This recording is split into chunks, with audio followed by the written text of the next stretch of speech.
Hello and welcome back everybody to the Food Build Factory, where today we're going to take a look at the Prime Trooper. That's the guy you can see on screen right now. And as always, I'm going to show you some gameplay in the first half of the video, and in the second half of the video we're going to take a look at the perks, mutations, equipment and everything else.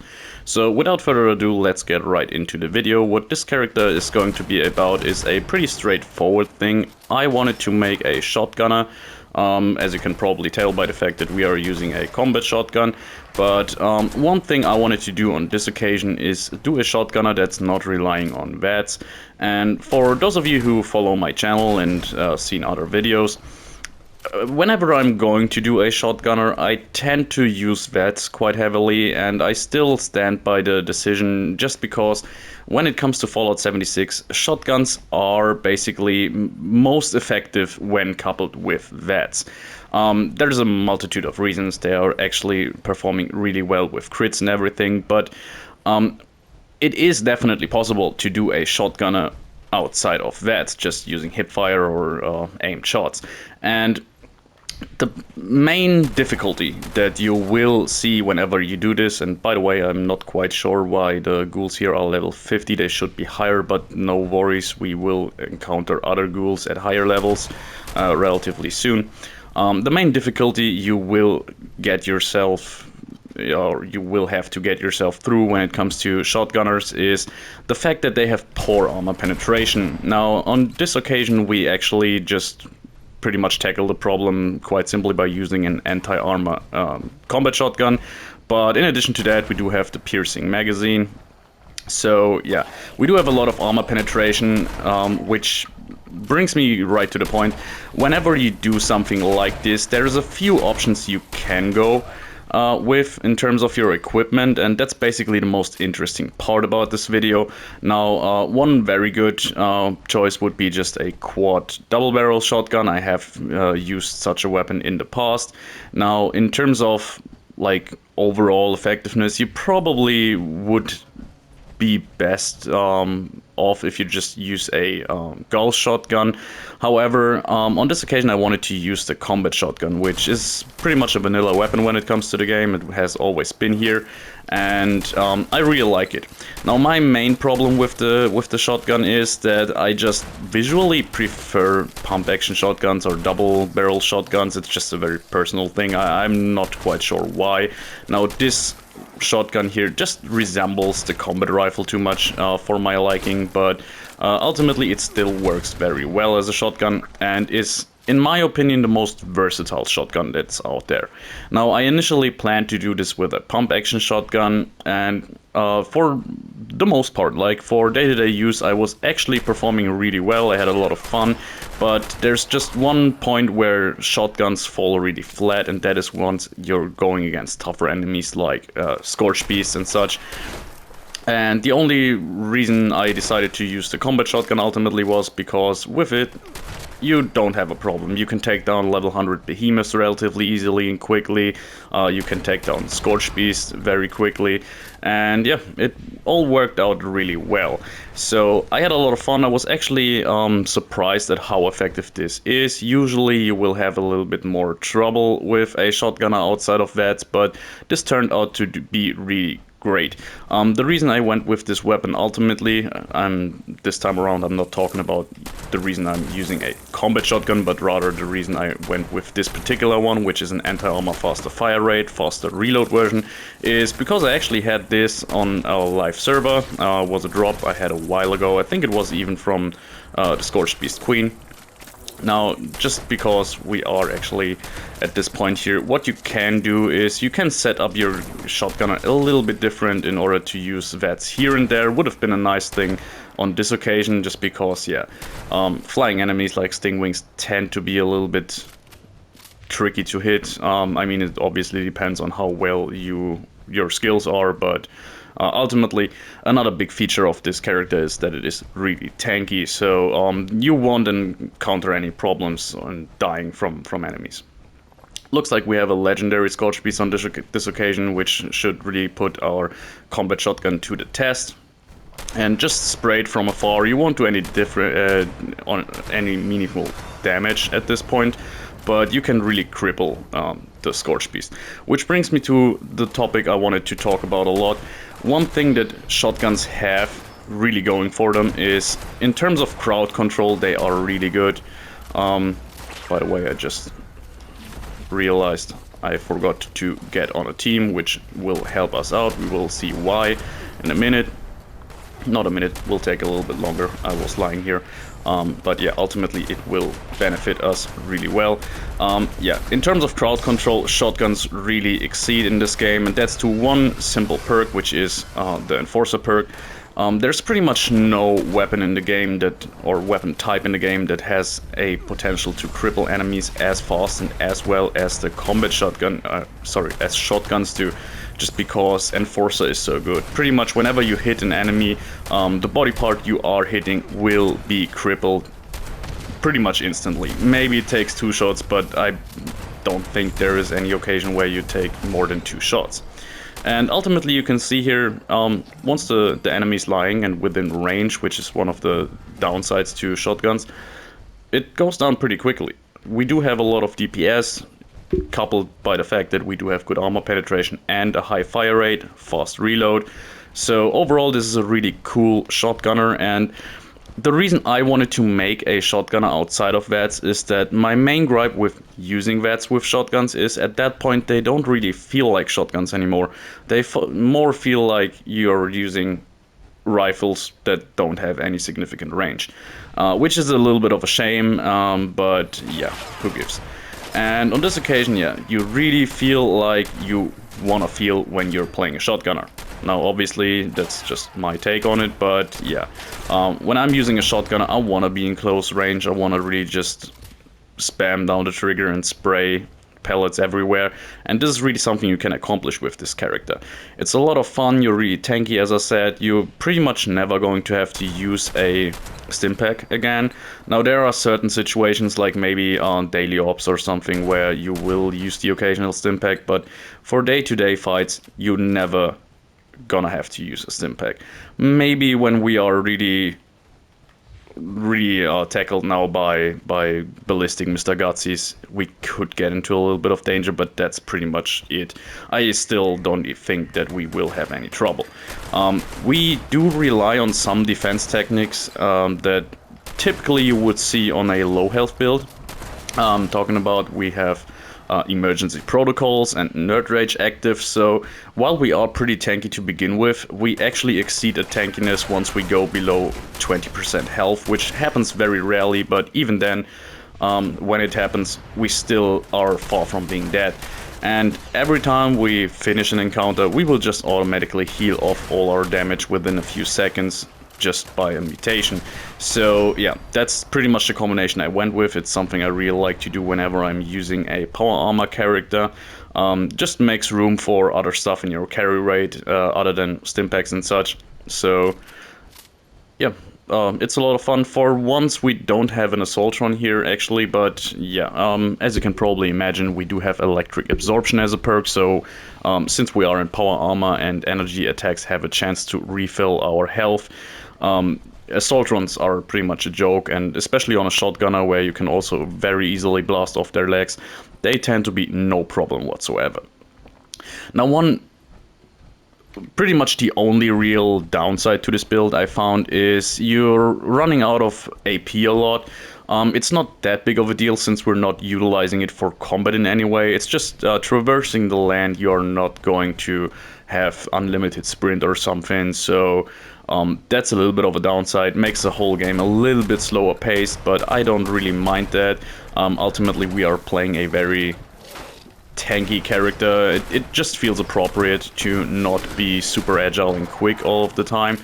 And yeah, you can see, by the way, I'm constantly switching between using hipfire and aimed shots. That's just, there's neither here nor there. You can do both, depending on the situation. You're not really set in stone when it comes to this. Okay, here we do have more ghouls to shoot. And another thing that we will see whenever we are going to take a look at our our perks later. For once, I actually have a character that has relatively high charisma. Now, still within reason, we don't have like 20 charisma or something, but I think we have 10 charisma.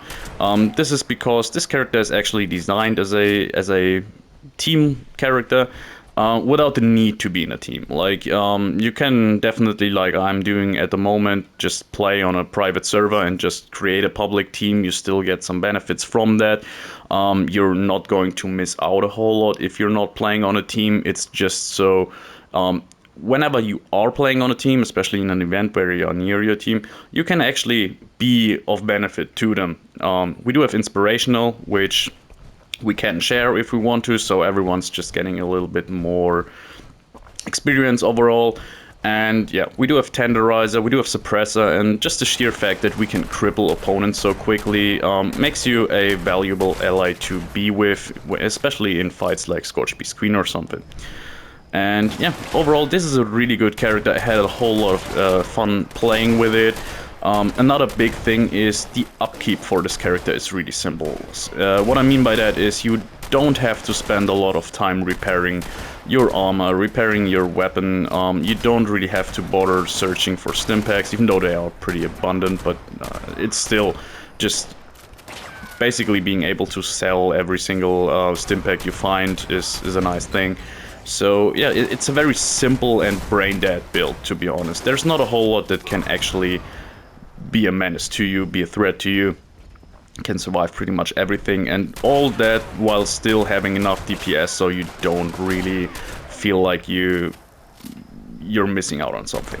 Another thing when it comes to upkeep is that this is a really ammo efficient build. Now, not as ammo efficient as you would be if you were using VATS and going for headshots and crits, but still I found that, yeah, the entry level is a little bit high. We are using a prime receiver, so you need some flux in order to craft a bit of ammo. But at that point, you can just really easily farm a lot of ammo in daily ops or expeditions. You're definitely getting a net positive when it comes to ammo doing daily ops or expeditions. On average, I would say you take like 3 to 4 shots to take down an enemy, and oftentimes you get like 12 to 18 shots back. So yeah, half an hour of daily ops or expeditions and you can leave with 3,000 or 4,000 shots, which take a long while to deplete. So yeah, overall it's a very easy build, in my opinion. There's not a whole lot you need for it either. The equipment should be relatively cheap. We are using Strangleheart Power Armor, which is also why you will see this cloud around enemies that we hit. Just showing it. The thing is though, you can just use Ultracite Power Armor or basically every power armor you want to. It's not really something that's desperately needed in order to make this build work. After all, Strangleheart Power Armor, what it does is it gives you a little bit of acid damage whenever you attack an enemy.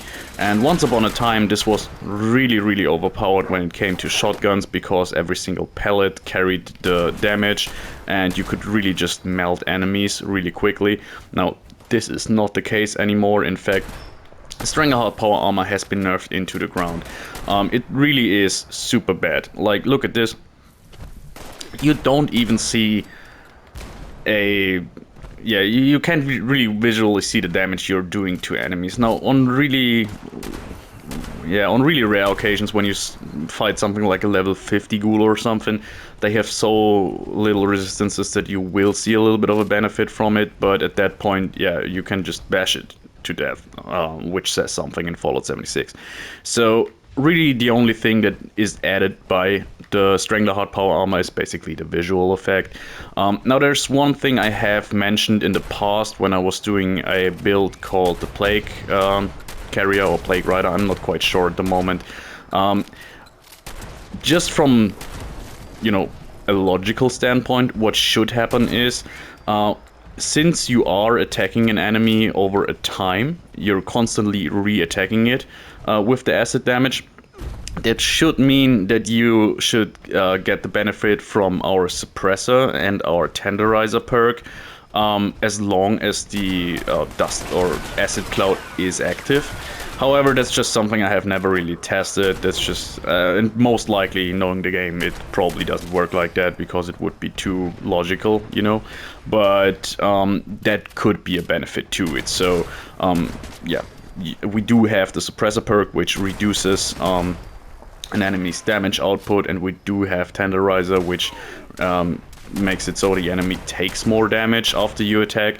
And in theory, as I said, this should couple really well with our damage over time. But yeah, it's neither here nor there. I found the build to be really effective, so I didn't really feel like I had to change a whole lot when it comes to it. But just keep in mind, the acid damage is really not something you desperately need, so just swap into Ultracite Power Armor. It has the same appearance, so you can really recreate the character. But as I said, you can go with pretty much every single thing you want. Only important thing is you need Power Armor for this build. You can do it without Power Armor too, but at that point it would be a little bit different, of course. And yeah, there's really not a whole lot to say. You see, it's really effective. In terms of equipment, as I said, you're pretty narrowed down. You can't just take any old shotgun. Now, what a lot of people do when they do shotgunner builds, and I certainly have done in the past, is use them in combination with explosive bullets, just because it's pretty cool. But I deliberately didn't want to do that on this occasion, because at that point I would probably just go for a Gauss shotgun. And yeah, there's something to be said about ballistic shotguns that I just like. So yeah, overall, really cool. For once, it is a build that you can really play as you like, third or first person. Doesn't really matter. I find myself switching between those on the regular. So yeah. I have a weird feeling that on this occasion we actually just took down every single enemy in one go, and there's no enemies hidden around. So yeah, that was the gameplay part of the video. I hope you enjoyed it so far. I hope you were as impressed by how well the combat shotgun can perform as I was. And now we're going to take a look at the mutations, perks, and everything else. So thanks for sticking with me to this point, and yeah, let's get right into it. Starting off with our mutations, here we do have them. We do have Adrenal Reaction, Grounded, Healing Factor, Herd Mentality, Marsupial, Scaly Skin, and Speed Demon. Adrenal Reaction, it's one of those mutations that I always say you can, with very few exceptions, benefit from on every build. But on this occasion here, it's really something we do make a lot of use out of, just because in fights we don't heal. We really rely on the tankiness of our character, especially the increasing tankiness at lower health, so that pretty much every single encounter we do have, we will get down to like 80, 70, 60% health, at which point we will get a pretty good benefit from Adrenal Reaction in terms of damage.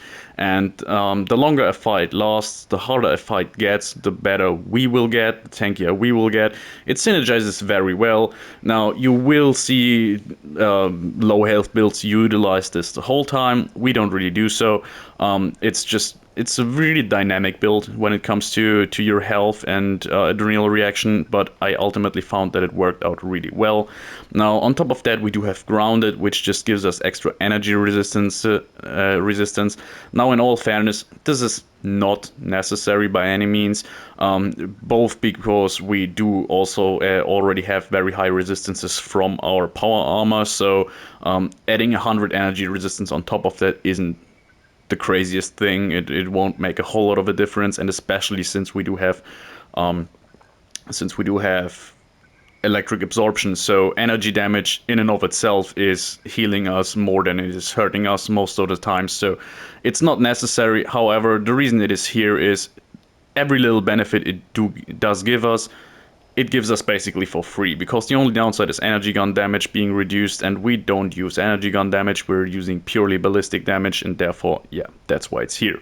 Healing Factor, now, pretty much everything I said about Adrenal Reaction applies here, with the exception of very few builds.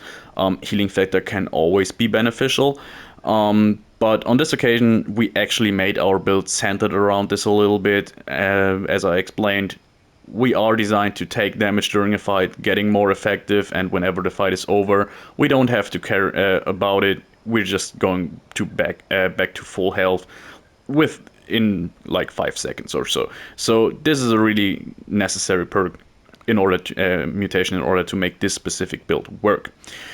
On top of that, we do have herd mentality.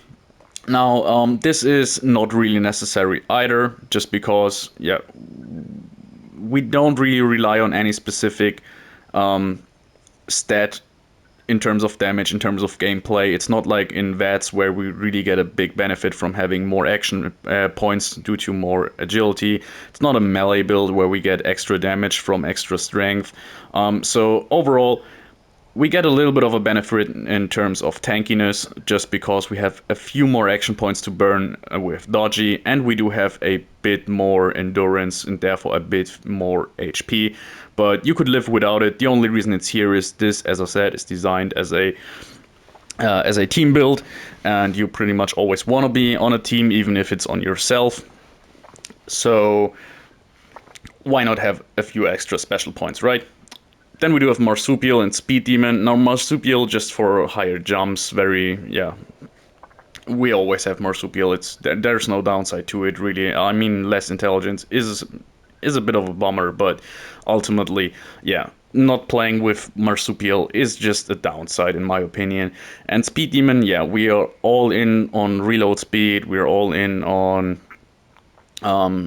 moving fast. So yeah, Speed Demon is nice to have. Moving fast, it was a little bit of an exaggeration. As I said, we are relatively tanky, relatively slow build overall, but Speed Demon just is beneficial overall. Has virtually no downside since we're not trying to stay at full thirst and full hunger meters, so it doesn't really matter too much the downside here. So yeah, the faster reload speed and movement speed is nice to have. And Scaly Skin, this is pretty much verbatim everything I said about Grounded. The resistances we do get from it do very little for us, but ultimately the downside of minus 50 AP also doesn't hurt too much. As I said, we're just using AP for dodgy, and that's basically it. So we can definitely live with 50 less. And yeah, that's pretty much it when it comes to our mutations. One thing to keep in mind is if you want to use a Gauss shotgun on this build, you would want to get rid of Grounded, but at that point I would do some other changes to the build, and basically it would be another completely different build, so it's not too necessary to think about that. Then we do have our equipment here, starting off with our prime our prime anti-armor combat shotgun, anti-armor, faster fire rate, faster reload. What a lovely combination, works really well. Now, faster fire rate is the only one here that I don't think is too necessary. So in terms of stats, I think when you're not having faster fire rate on this weapon, your fire rate would jump down from 25 to 23 or 22, but that's just numbers. From a feeling, you can still shoot relatively fast without faster fire rate on this weapon. I also thought about using an automatic receiver, increasing the fire rate even more. However, I didn't feel too useful. Like the benefit you're getting out of firing faster at that point is really slow compared to it's really low compared to using higher damage from prime receiver. The prime receiver in and of itself compared to a hardened receiver doesn't do any more damage other than against Scorched and Scorch Beasts. So yeah, I went with prime just so I have an easier time fighting Scorch Beasts, but you can ultimately do very well with this build just going for a hardened receiver if you don't want to use any flux. So yeah, that being said, in terms of other modifications, we do have stabilized long barrel and forceful stock. Both help us to increase our or decrease our recoil, which felt really nice here. I started off using true barrels and stocks just to get more accuracy firing from the hip, but it didn't really feel too necessary. I felt like using stabilized stuff was working better. The forceful full stock also gives us more condition, and yeah, which really couples well with a perk we will talk about later. So yeah, the condition on our weapon holds up really well. We started with not even 100% of our weapons, so we lost pretty much nothing, to be honest. In terms of a magazine, I went with drum mag for a while. I think you will even see that in the thumbnail. That's the only change I made in the thumbnail, but I didn't really want to do it again. Maybe I'm using another one, but neither here nor there. I like how the combat shotgun looks with the drum mag, obviously. But ultimately, yeah, having 12 shots instead of 8 shots didn't really feel worth it compared to the armor penetration and faster reload speed that I get from piercing magazines. So I went with that one. And yeah, standard glow front rings. You can go with whatever you like here. I would not want to use a scope. I'm not quite sure why it's even an option for the combat shotgun. But yeah, if you prefer a reflex sight, go for it by all means.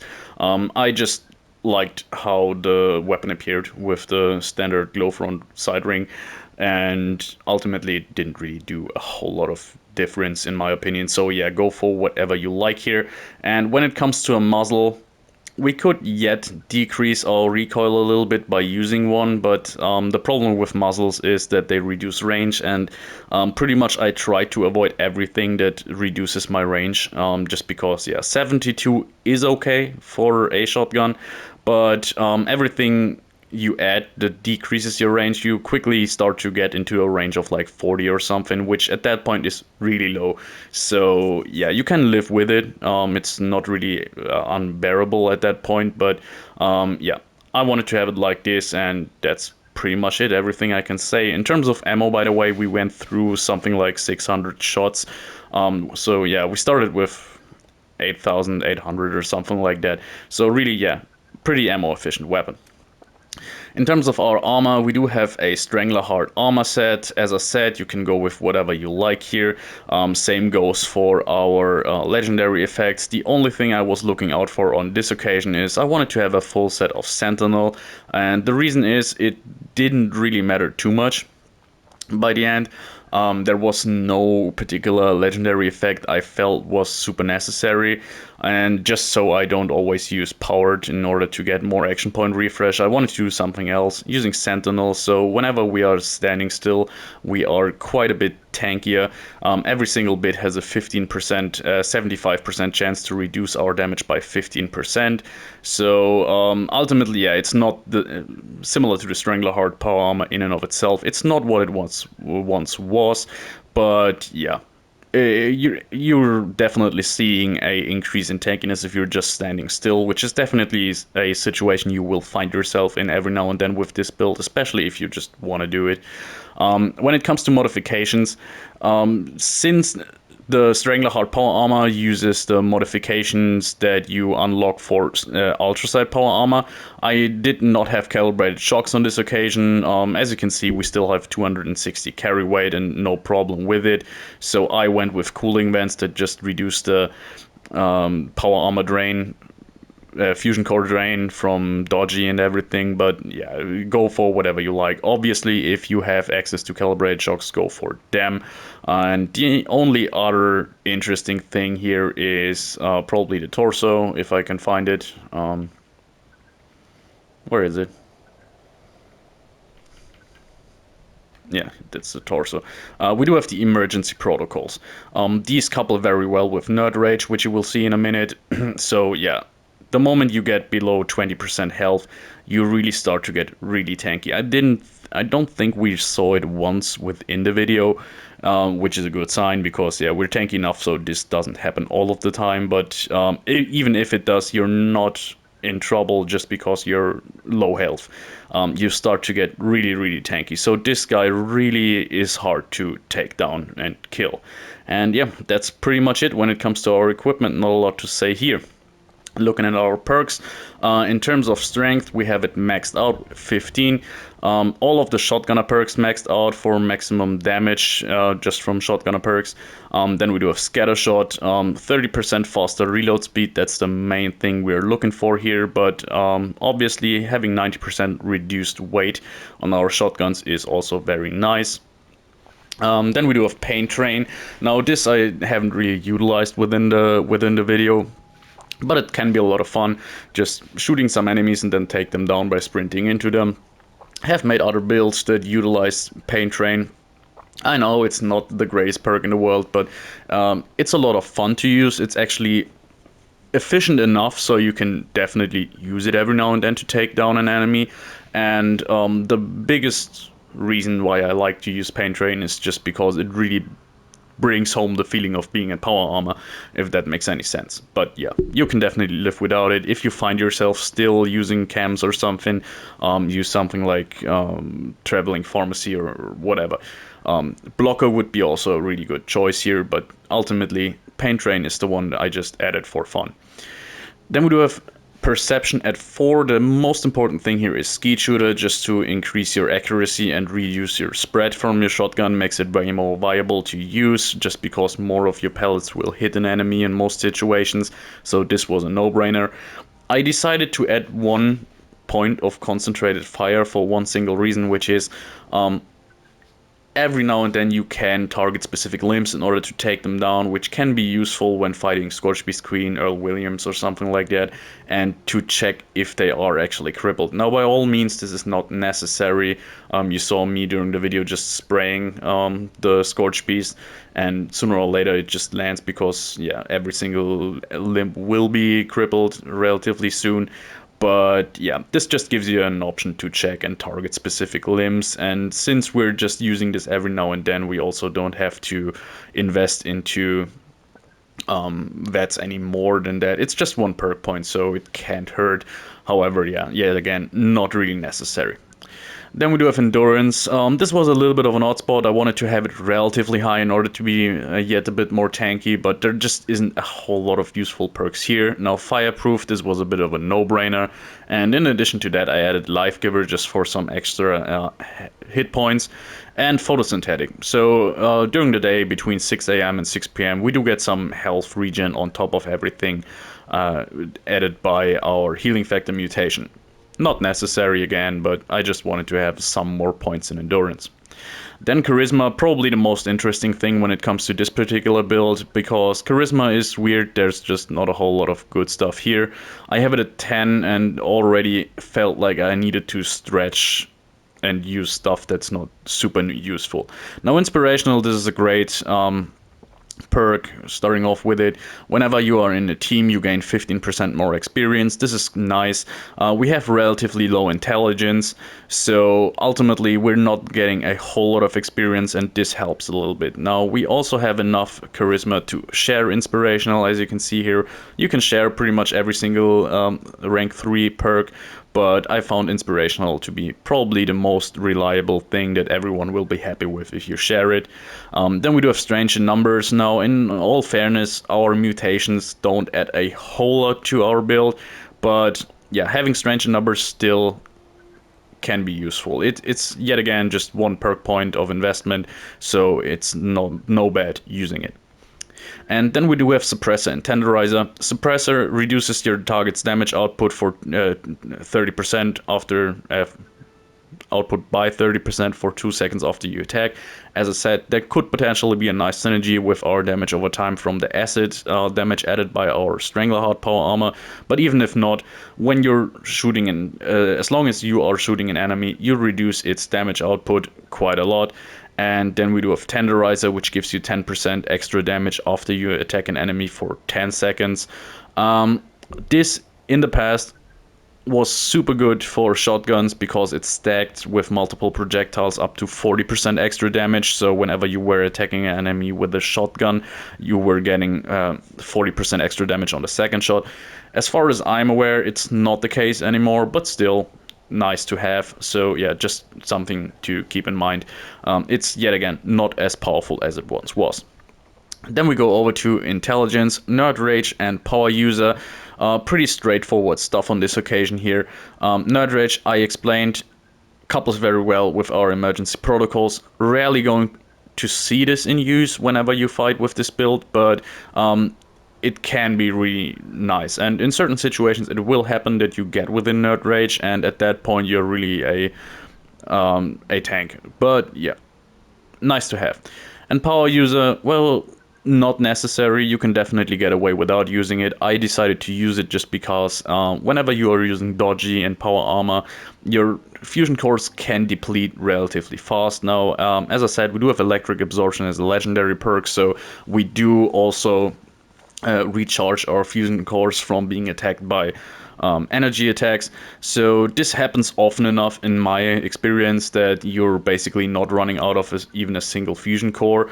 But without power user, it did happen that I ran out of a fusion core just because within the time span between fighting enemies that had energy attacks, I found myself running out of fusion cores. Not cores. But yeah, neither here nor there. You can live without it, definitely. Then we do have agility. Enforcer, pretty much the most important perk when it comes to agility. Just the enormous chance to of 30% to cripple a limb with every single pellet makes it so you can really take out every single enemy with ease just by shooting their legs, and they are immobilized. Then we do have adrenaline. Yeah, pretty straightforward. Extra damage in pretty much every single scenario, because most of the time when you fight in this game, there will be multiple enemies and you will take them down within a minute. So yeah, always good. And then we do have dodgy. This just makes us more tanky, and since we are on a build that pretty much has no use for its action points, we're not using VATS. So yeah, dodgy is a nice thing to have. Even if you run out relatively quickly, still pretty good. And then we do have luck, relatively high for a character that doesn't use VATS, but as I often say, luck is a really good stat in Fallout 76. You will always find something useful here. Ricochet just adds to our tankiness a little bit by reflecting 80% of incoming ranged attacks. Then we do have Luck of the Draw, Lucky Break, and Starch Genes. Now, Starch Genes, pretty obvious. We want to keep our mutations, not get any new ones. As you can see down there, for a while I ran with Quick Hands, but I decided to not really use it and rather go for Lucky Break and Luck of the Draw. Now, Luck of the Draw, this is really nice. With a weapon as durable as our weapon, this works really well. It's a little counterintuitive because you would think that Luck of the Draw is one of those perks. By the way, it gives you a chance to repair your weapon when hitting an enemy. You think that this perk synergizes very well with weapons that break fast, but oftentimes you can break a complete weapon without the Luck of the Draw triggering even once. But whenever you are using a weapon that has great condition to begin with, you can really reliably keep your weapon active and repairing itself without ever having to repair it. Especially on this occasion, I played with this build for like 8 hours, and you see where my condition was. I have repaired it to 100% once I started playing with it, and ever since then I haven't repaired it, and it's still at like 90% or so, because it may fall down to like 70%, but then repair itself back to 100. So yeah, really nice. Similar to that, I do have Lucky Break. Now, whenever I use Lucky Break, I'm not quite sure, I haven't really looked it up if it works with power armor. No, it has no indication that it doesn't. Overall, Lucky Break is definitely worse than Luck of the Draw, in my opinion.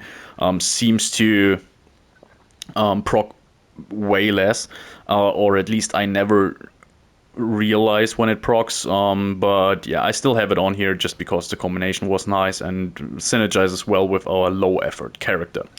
And that all being said, we do have legendary perks left. The boring ones right out of the way. We do have two ones that increase our stats. We do have legendary intelligence and legendary luck to give us access to more perk points.